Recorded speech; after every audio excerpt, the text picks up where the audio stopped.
Hello, my dear friend. Welcome back to my channel. If you have not subscribed it, please subscribe it.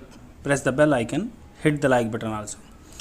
Friends, as you know, हम daily एक video लेके आते हैं जिसमें discuss करते हैं the Hindu newspaper के एडिटोरियल को.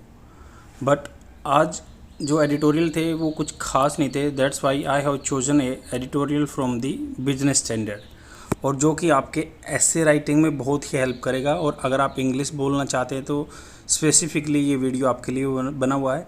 और इसके जो पॉइंट हैं आप स्क्रीनशॉट ले सकते हैं. ये आपका गुड एसे जो कॉम्पिटिटिव एग्ज़ाम के लिए, जैसे मेंस यूपीएससी लिख रहे हैं या स्टेट पीसीएस का लिख रहे हैं, तो वहाँ के लिए बहुत बेनिफिशियल रहेगा. तो स्टार्ट करते हैं. जैसे population challenge in India. Population challenge India में कैसे चल रहा है, क्योंकि आपको पता है कि पॉपुलेशन हमारी बढ़ती जा रही है. बहुत बार डाटा आया हुआ है. तो ये डाटा आया हुआ है according to the projection from the population division of United Nation development, United Nation का जो department of economic and social affairs. तो यूनाइटेड नेशन का डिपार्टमेंट है जो economic and social affair. Economic क्या होता है, पैसे से रिलेटेड, सोशल में समाज से रिलेटेड अफेयर्स देखता है. तो उसके जो अकॉर्डिंग टू ए प्रोजेक्शन मतलब उन्होंने डाटा का प्रोजेक्ट किया. प्रोजेक्शन क्या है, India is set to become जैसे हिंदी में क्या होता है, बनने वाला है.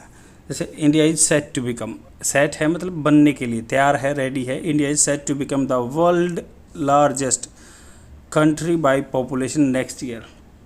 वर्ल्ड का लार्जेस्ट कंट्री बन जाएगा बाई पॉपुलेशन. देखो ये आपको ये ध्यान रखना है कि यहाँ पे बाई प्रीपोजिशन लगा. आपके कम्पिटिटिव एग्जाम में बहुत बार आएगा कि कोई भी क्या प्रोपोजिशन लगा सकते हैं, तो आपको पता चलना चाहिए कि यहाँ पे बाई प्रोपोजिशन यूज़ होगा. बाई पॉपुलेशन नेक्स्ट ईयर मतलब पॉपुलेशन के द्वारा फर्स्ट बन जाएगा. व्हाट इज़ द इशू क्या है, ओवर द करंट ईयर, जैसे जो करंट ईयर 2022 चला हुआ है, इंडियाज़ पॉपुलेशन विल कन्वर्ज क्या होता है, मिलाना. कन्वर्जेंस सुना हो आपने, उसका मतलब होता है मिलाना. Converge on China with both having a total of just over 1.4 billion people. तो ये कन्वर्ज मिलेंगे, इंडिया और चाइना एक तरह से मिल जाएंगे. कैसे, both having a total of just over 1.4 billion people. 1.4 billion से भी ज़्यादा आदमी हो जाएंगे, मतलब 140 करोड़ हो जाएंगे. तो 1 बिलियन कितना होता है, 100 करोड़ होता है. What is of particular importance however is that India's population. तो देखो हाउएवर का मतलब होता जबकि कन्वर्स सिचुएशन होती है, दोनों अपोजिट सिचुएशन होती है, तब वहाँ पे हाउएवर यूज़ होता है. तो what is of particular importance मतलब कोई पर्टिकुलर इंपॉर्टेंट क्या बात है. However is that India's population will continue to grow. India की पॉपुलेशन है कंटिन्यू रहेगी ग्रो करने के लिए. While China will now begin to shrink. तो चाइना की पॉपुलेशन सिकुड़ना स्टार्ट होगी. श्रिंक का मतलब होता है सिकुड़ना,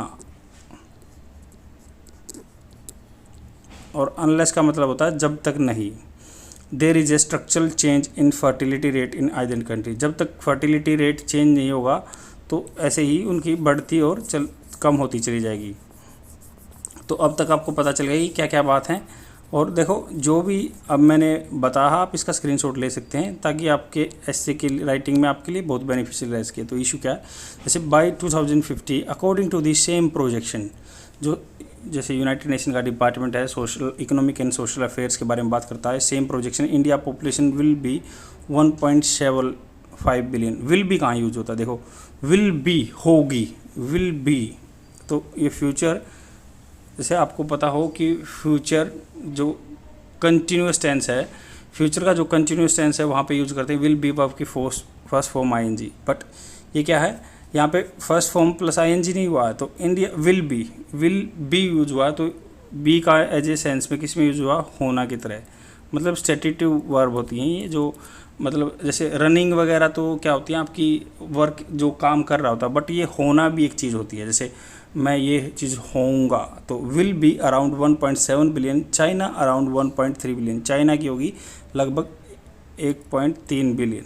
डेमोग्राफिक डिविडेंड इन वेन, ये बोल रहा है कि डेमोग्राफिक जो डिविडेंड है, डेमोग्राफी क्या होता है, जो पॉपुलेशन है वो डिविडेंड मतलब जो भी बाटा हमारे जो मतलब हिस्से में आएगा.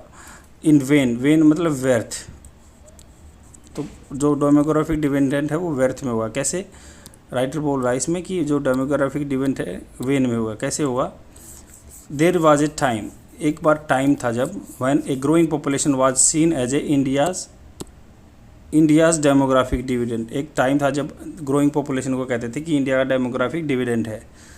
द फ्रेज, दैट फ्रेज, ये फ्रेज है जो डेमोग्राफिक डिविडेंड इज़ रेयरली मतलब बिल्कुल कभी कभी, हार्ड टुडे सुना जाता है, आज कभी कभी सुना जाता है या मुश्किल से सुना जाता है। क्यों?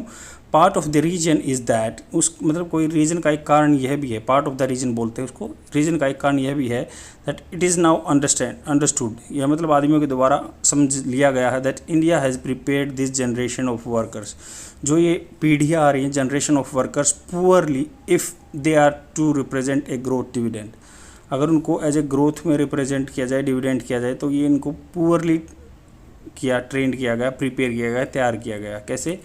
एजुकेशन अटेनमेंट्स, जो पढ़ाई के बारे में बात करें, एजुकेशन क्या है, जो पढ़ाई के बारे में बात करें, attainments are simply not up to the mark, तो एजुकेशन अटेन की गई है, प्राप्त की गई है, not up to the mark, not up to the mark का मतलब होता है कोई सराहनीय काम नहीं है। While on the paper far more, मतलब बहुत ज़्यादा, far more Indians have studied up to school living level now, तो ये बोल रहे हैं कि अगर डाटा के हिसाब से देखें तो उन्होंने स्कूल लिविंग, जहाँ तक स्कूलिंग छोड़ी जाती है, बहुत आदमी यहाँ तक पढ़े हुए हैं इंडिया के। It is also the case the lack of focus on school quality, ये भी केस है that lack of focus on school quality has meant मतलब इसका मतलब है that a large portion of those do not in fact possess the basic skills expecting of high school graduates, जो मतलब हाई स्कूल 10वीं क्लास का बच्चा होता है वो उससे भी वो गए गुजरे हैं, क्योंकि उनको बेसिक स्किल्स नहीं आते हैं, जो ये गवर्नमेंट डाटा में बता रही है कि वो मतलब स्कूल लिविंग लेवल तक पढ़ाई कर ली उन आदमियों ने। Some studies of schools in urban and peri urban, जो मतलब थोड़ा सा सब अर्बन है, डेली शोड दैट, दिखाया है, क्या दिखाया? That as much as a third of high school, जैसे थर्ड क्लास का जो बच्चा होता है, have no basic mathematics and language skills, language के स्किल्स नहीं है, मैथमेटिक्स के स्किल्स नहीं है। And many are performing at a primary school level, मतलब बहुत ज़्यादा प्राइमरी स्कूल लेवल पे परफॉर्म कर रहे हैं, 5वीं क्लास का बच्चे तक का। This is sort of work force, इस प्रकार का, सॉर्ट का मतलब होता है इस प्रकार का work force is hardly prepared, मुश्किल से प्रिपेयर की गई for the job market and unlikely to represent any demographic dividend, ये ऐसा होगा कि ये डेमोग्राफिक डिविडेंड को रिप्रेजेंट नहीं करेंगे। Nor is there much of a job market for them to prepare for, nor, neither के साथ नोर आता है, तो nor is there much of job market, उन ऐसे आदमियों के लिए कोई जॉब मार्केट नहीं है for them to prepare for. It is true that official numbers for unemployment, मतलब ऐसे आदमियों के लिए अगर उनको प्रिपेयर करें तो जॉब मार्केट भी नहीं है, क्योंकि it is true that official number for unemployment under the periodic labour force survey, periodic labour force survey का जो डाटा आता है for the period between July 2020 and June 2021 shows that unemployment was lower than in previous year at merely 4.2% over the year, मतलब 4.2% है, कम है पहले से। तो ये बोल रहे however the headline numbers do not reflect the actual state, जो headline नंबर मान लो आए हैं वो रियल में असली सिचुएशन नहीं बता रहे हैं। it conceal होता है छिपाना, a large number of self employed, जो सेल्फ एम्प्लॉयड हैं, खुद का काम जिन्होंने ढूंढ रखा उनको छिपा रही है, and even larger number of those choosing not to look for job, या फिर जो काम के लिए देख ही नहीं रहे हैं ऐसे बंदों को भी दिखा रही हैं। A vast number of those switching back to disguise unemployment in agriculture, disguise मतलब जिसको देखा नहीं जा सकता है, मतलब 5 आदमियों का काम है, 10 आदमी कर रहे हैं, वहाँ पे उसको बोलते हैं disguise in unemployment. The worker population ratio is under 40%, worker population ratio क्या है? 40% है। वे फॉरवर्ड, वे मतलब ज़्यादा, way forward the jobs that would create a demographic dividend, तो जो आदमी काम करना चाहते हैं और उनमें से कितनों को जॉब मिली है? 40% है। Way forward the jobs, way forward मतलब इसका जैसे सॉल्यूशन क्या है, एडिटोरियल का सॉल्यूशन क्या है? सॉल्यूशन ये है कि the jobs that would create a demographic dividend out of the young Indian workers of today tomorrow are neither in agriculture nor in self employment। ये बोल रहे हैं कि the jobs that would create, जो create करेंगी demographic dividend out of the young Indian worker of today and tomorrow are neither in agriculture nor in self employment, जो ना तो एग्रीकल्चर में कर सकते हैं ना खुद की सेल्फ एम्प्लॉयमेंट जो कर रहे हैं।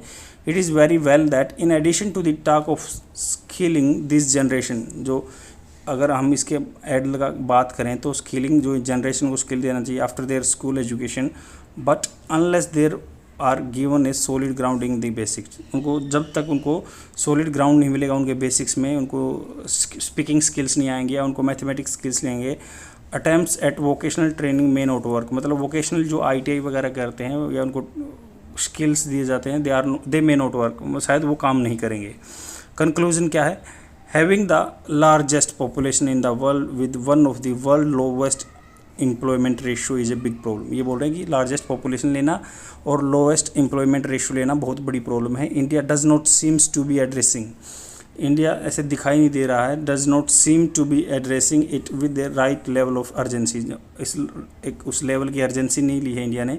Unless the human capital of this burgeoning होता बढ़ता हुआ, कोहरट होता group of Indians going to the largest in the world soon in enhance, मतलब बढ़ा दें, India will face problem that are not just economic missing jobs and growth, जो missing job हैं growth हैं, बट आल्सो सोशल प्रॉब्लम भी आएंगी।